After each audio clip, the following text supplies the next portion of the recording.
hitting the high notes, first starting on Broadway and then landing a role on Glee, which led to a SAG Award and Grammy, Golden Globe, and Emmy nominations. And earlier this week, she released her debut solo album, Louder. Please welcome Lea Michele! How are you? Thank you. Thanks for being here. What's up? This is so awesome. Congratulations on this show. Thank you. It's been a lot of fun. Our first week on. And this is such an iconic room. Like, I can't believe I'm in here right now. It is. How many times have you been in this room? Too many to count. You know, the first time I came back. Actually, let me just interview you. Oh, yeah. What else you got for me?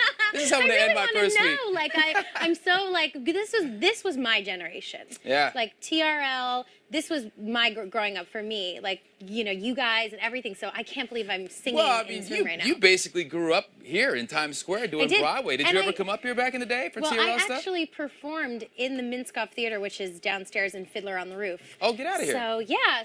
And TRL was always, like, happening. Or I don't know if TRL might have been done by then, but MTV was still, like, doing a lot of their shows up here and stuff. Right. So, yeah, it's really welcome back to you, too. We both have memories here. I know. It's kind of cool. And congratulations on your debut album, Louder. That's such an incredible thing. Thank you so much. It went to #1 on its release day, and it's unbelievable. I can't believe it. It's really amazing. You're such a veteran of this business, having grown up in this industry and done so much performing. But how was making a solo record, your first solo record, how was that different than you maybe thought going into it?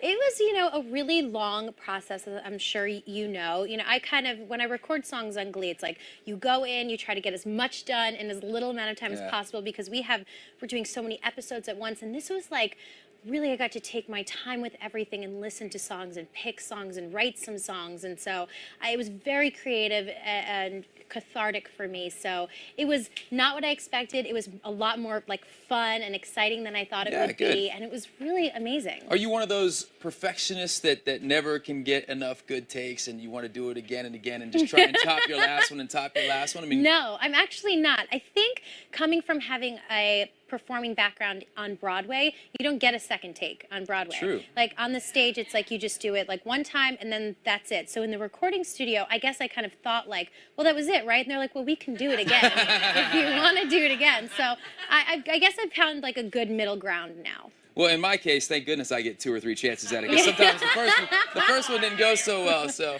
Do you ever work with Alex and Adam Anders? Of course. They do all of my Glee recordings, and they say the nicest things about you. Yeah, I know them very well. Yeah, great guys. And tell me about your single "Cannonball," because I understand that song actually wasn't originally meant for you, but then you met the writer, and things kind of changed. How did that all play out? I was hanging out with Sia, the incredible Sia.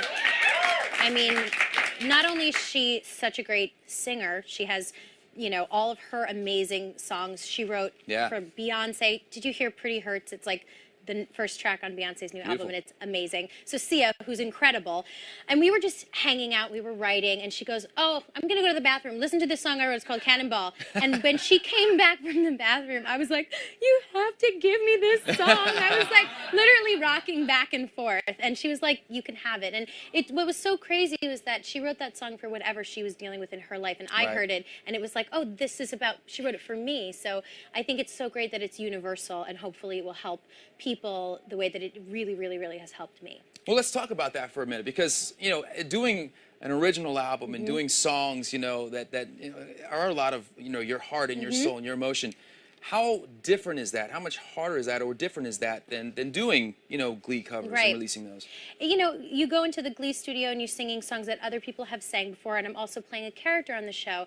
And now I go into the studio and these are my words, and these are my stories. And even if it was a song that I didn't personally write, I didn't even pick a song to sing that I didn't feel like the words or the story connected to my life. So it's very exposing, and it's a little scary. You're really putting your life and yourself out there, but that's what I wanted to do. I wanted to introduce my fans to Lea Michele. I think they know Rachel Berry from Glee so well, and I wanted to let them into my life.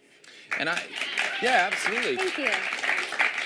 And it can be a scary thing, but in my own experience too, when you do an album that's very, very personal and you put yourself out there, you used the word cathartic earlier. It is very cathartic. It's almost a great healing process to kind of go through. And I found personally a lot of support in the fans and their acceptance of the music, and it all kind of made that process a lot easier for me. So it's a special thing. Music's always one of those things that can speak to us, you know. No, music is honestly, it's the best therapy. It's been so incredible for me my whole life, and especially this past year. And I'm really, really, really proud of this record. And I think that, you know, it's been so great for me, but I hope, like, at the same time, it's good for my fans. Absolutely.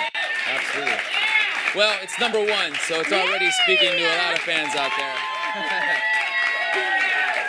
Now, you guys have had some great tributes on Glee, you know, over the years. Even Michael Jackson, and we've had Elton John and Gaga. I gotta ask, what are we gonna see a boy band tribute on the show? I mean, what do we gotta do? We have wanted that, like, so bad. Not only first of all, we wanted to do like a girl band, boy band, but we've also wanted to do a 90s, like a 90s tribute, because all of I those thought you were gonna songs, say 98 degrees for a second. I was on the edge of my seat. I was ready. but all the songs that, like, you guys sang, and like this from when we grew up, I mean, those are like the best songs. And so, you know, it's a great era in music. I'll do my best. They rarely listen to me, but I will do. I've literally begged for like 100 songs over the past 5 seasons, and no, what you have to do is you have to say, ugh, like, please don't ever make us do a 98 Degrees song, and then it'll be in the next.